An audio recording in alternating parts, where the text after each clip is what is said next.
Welcome back to Origami Snowman. I'm Matt. And I need. Oh my gosh, that was amazing. I need book recommendations. I have between 500 and 600 books. I own roughly that many. I can't give you an exact count because some of them are here behind me, some of them are across the room. Oops, hello. Some of them are upstairs on a bookshelf, some of them are downstairs on a bookshelf. Some of them are in my son's room, some of them are in my daughter's room, and some of them have disappeared into a nameless void that is underneath Cheeto's bed. She takes books, she reads 3 chapters, and then hides them because if she can't read them, no one can. But she could read them, she just doesn't want to, and she doesn't think anyone else should either.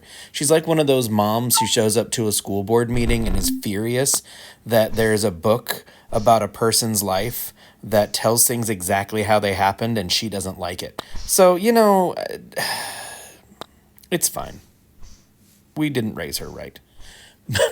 I can only say that because she does not watch these videos. She doesn't want to watch these videos. She hates that I make these videos. Not because she's afraid someone will watch them, but because she has no use for them. I'm really not painting a very, very kind picture of this child. I love her to death. And she loves me. She doesn't like me, but she loves me. Like she'd cry at my funeral. And then never again. But I need book recommendations, you guys. I just went to my very favorite place in the world, Hyde Brothers Books in Fort Wayne, Indiana. It is just the best place. It is just a sprawling, just ramshackle building.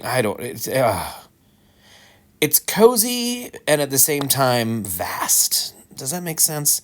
But here's the thing. It's not vast. They have about 150,000 titles. Upstairs, downstairs. They even bought the building next door and expanded that way. They have everything from general fiction to religious books. Not just, like in Indiana, when they talk about religious studies, they mostly mean just one religion. No, they've got all sorts of great stuff. From Christianity to Judaism to, Islam to the occult to just everything. They've got old engineer manuals. They've got old high school yearbooks. They've got tons of sci-fi and fantasy, tons of mystery and horror and action and romance and young adult and children's books. I mean, it's like a bookstore in there. So anyway, I got to go there today and I was very happy. They have 2 cats that roam around. Scout, well, hang on. They have 2 cats. One roams around. Scout roams around. And she often forces you to pet her, which I think is delightful. Today, she was content to just judge me. Maybe I was too eager, and she sensed that, and, she did that thing that, like, oh, you want to pet me? Absolutely not, kind of thing, which I get. I think is probably the right move. If someone wants to touch you, you probably shouldn't let them. And then Sherlock is the other cat, and Sherlock usually finds a quiet, warm place to avoid people, which I also totally respect. So that's my thing. That's I like doing that. One of my hobbies is finding a warm place and avoiding people.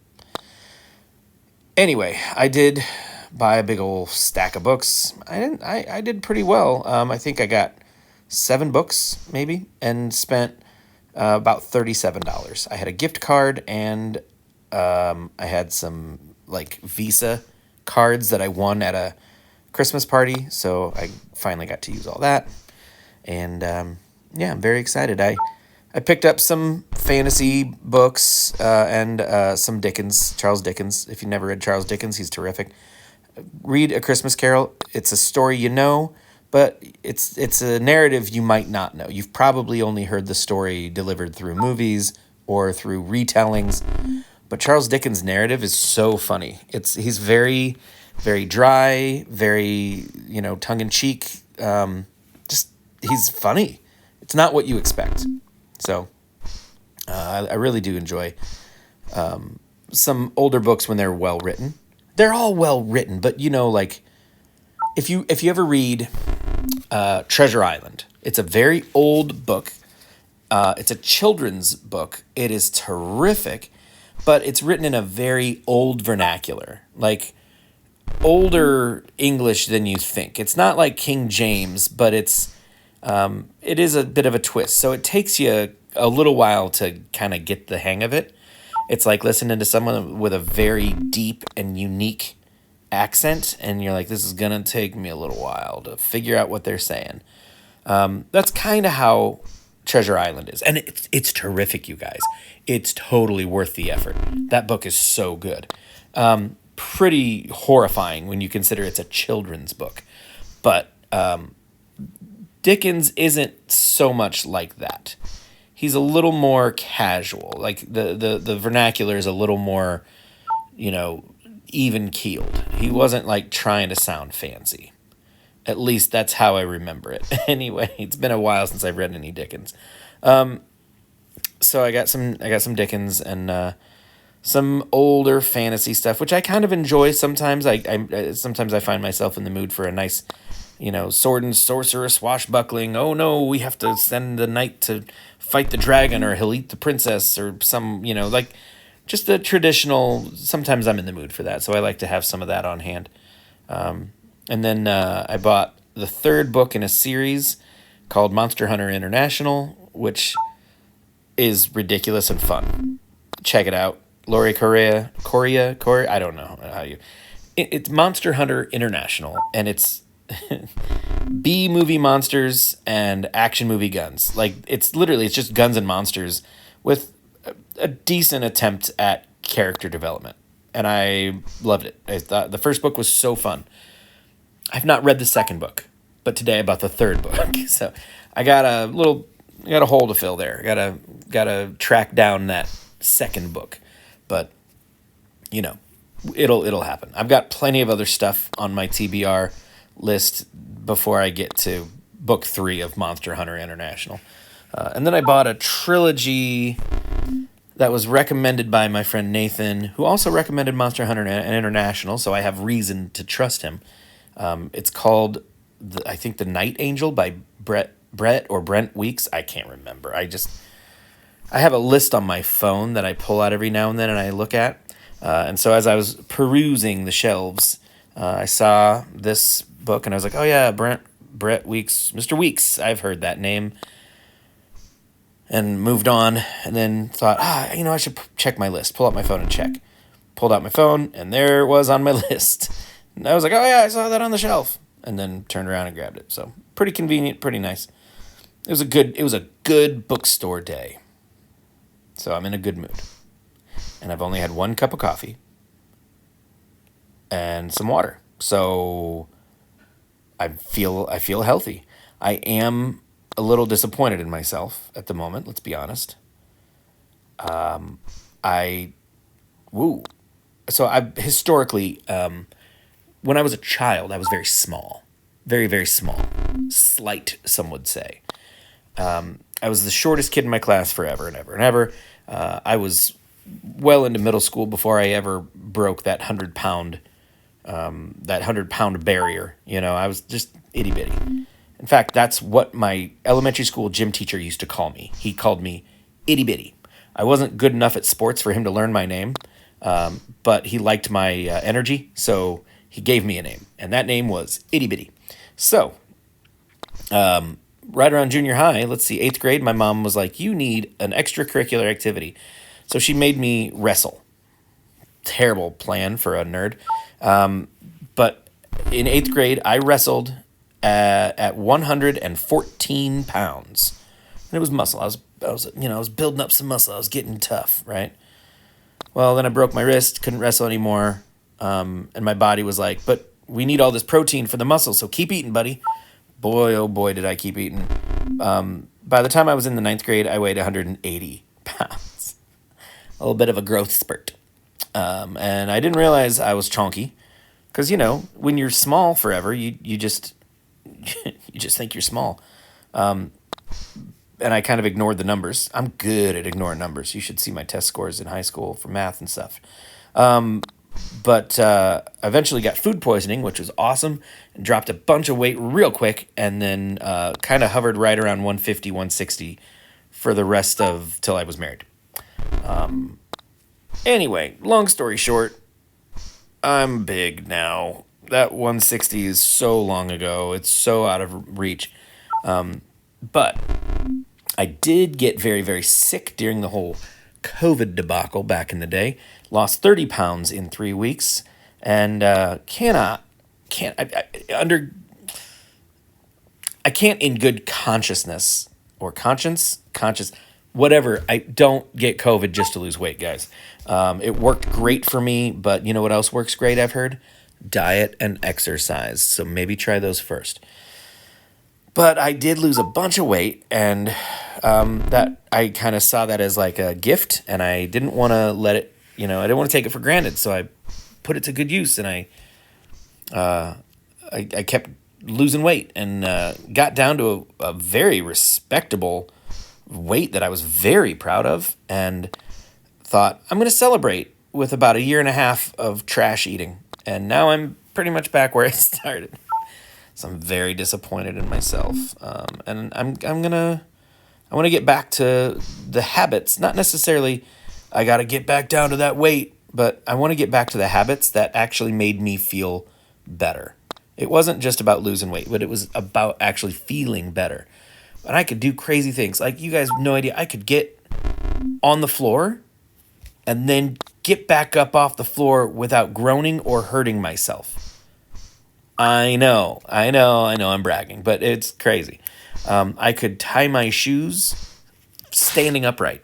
Like, well, not standing upright, but like I could stand up, bend straight down, and tie my shoes, and I didn't have to hold my breath. You learn to tie your shoes real fast when you're fat, by the way. So that was awesome, and I'd like to get back to my shoe tying glory days. So yeah, so I'm gonna be working on taking better care of myself, because I have noticed that my mental health is closely tied to my physical health. If I don't take care of my body, my brain beats me up for it. You know what I mean? My brain takes a dive. My mental health is pretty bad right now. I was real low the other day, and I knew I needed to exercise. I knew I needed to do something, get some endorphins going, do something with my body, and I just didn't wanna. And so I didn't. And I didn't, and I didn't, and I didn't, and I didn't. And then I finally thought, there are weights right in there, right through that door. Just walk in there, pick them up, do a few curls, do a few press, do something. Just move your stupid body. And so I did. And then I was like, you know what? I got my energy going. Let's go out in the garage where the big weights are and do some squats with some of the bigger. When I say big weights, So the dumbbell that I use right now, I'm using for curls, is like 20 pounds. It's not big. And I have hurt my elbow, so like that's about all I can manage without causing actual damage. So I did some 20-pound curls, okay? And then when I went out to the garage and I said the big weights, I've got like two, I think 45-pound dumbbells. So, I did like some squats with 90 pounds, 45 in each hand. Not crazy, not a big deal, but it's more than I've done in a long time, and my legs were real shaky. And I will tell you what, I felt a lot better after I had done that. I just was in a good mood. I was, smiling and chummy with everybody, and yeah, it just put me in a good place. So I know exercise has a big impact on my mental health, and so I'm gonna be doing a little more of that.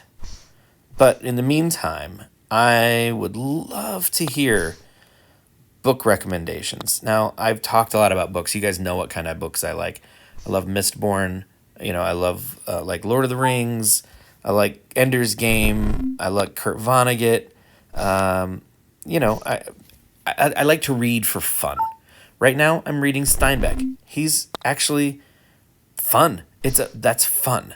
I do not read self-help stuff. I don't read philosophy, or theology or any of that. I don't, what is our relationship to the earth right now as humans? It's not great. Spoiler alert, I know how this book ends. It ends with us dying, on a dead planet, and then eventually the sun will explode and consume everything, and there will be no record of any of it. So, huzzah!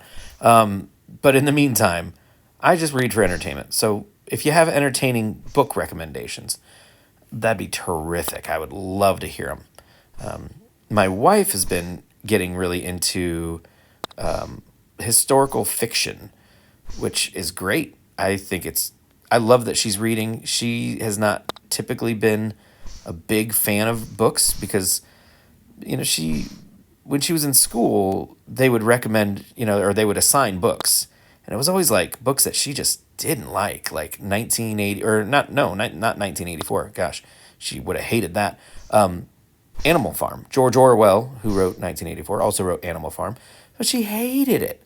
She still talks about how much she hated that book. And so that kind of spoiled her for books. But now she's getting older. She's got, more room for forgiveness. And so she doesn't hate books anymore. And so she's been reading historical fiction, and I cannot remember the name of the author that she's been into, but I'm looking around. There's a book right over there that I could probably, the spine is facing away, and I'm too lazy to get up and look. Remember when I was talking about working out and moving around and stuff? Thin Matt would have jumped up and ran over and seen that book title, and boom, would have had you guys mesmerized by his ability to know that thing. But I'm still Fat Matt, so we're just gonna be like, she likes the writer and the book is good. So yeah, book recommendations. Any book that you have read recently or ever that you were like, that book blew my mind. It was a fun read. I had a great time with it. If you haven't heard me discuss it, I'm all ears. So, book recommendations. Anyway, that's going to be all for me today. Thank you so much for watching. I really do appreciate you guys coming here and checking these out. And we're getting real close to 9,000. The next video will put us at 9,000. And then what? Only 20 more videos to go before we hit that 10,000? I don't know how math works, but I'm pretty sure it's something like that. Anyway, thank you guys for watching. I love you so much, and I'll see you in the next one. Goodbye.